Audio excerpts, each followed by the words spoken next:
امام حسین ایسی باکرامت شخصیت ہیں کہ آپ کی جو ولادت ہے نا، آپ کی جو برتھ ہے، وہ برتھ بھی کرامت ہے.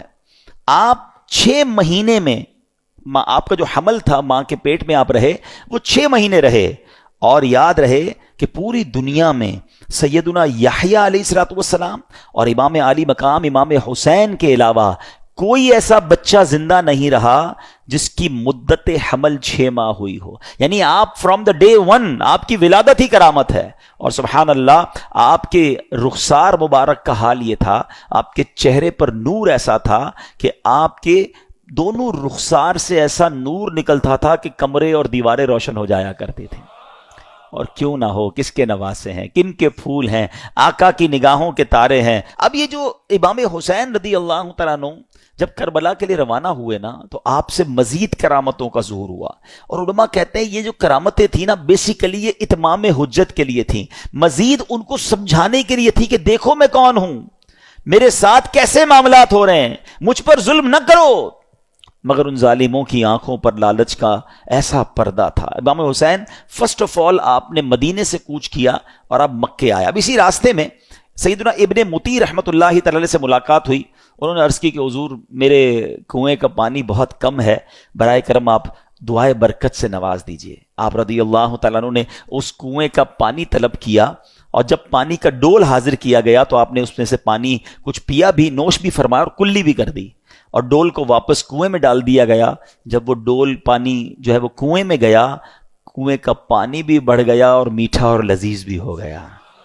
سبحان اللہ. تو یہ امام حسین کی کرامتوں کا سلسلہ رہا. اس کے بعد جب آپ بالکل ایگزیکٹلی 10 محرم الحرام کا دن آ گیا، یاد رہے کہ وہ دن جمعہ کا دن تھا.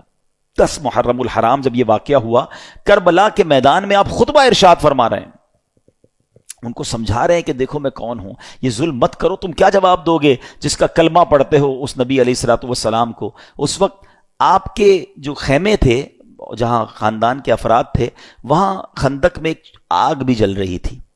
تو ایک بد زبان یزیدی نے بکواس کرتے ہوئے کہا کہ اے حسین، تم نے وہاں کی آگ سے پہلے یہی آگ لگا دی ہے. یعنی معاذ اللہ وہ یہ کہنا چاہ رہا تھا کہ اے حسین، مرنے کے بعد بھی تمہیں جہنم کی آگ میں جانا ہے.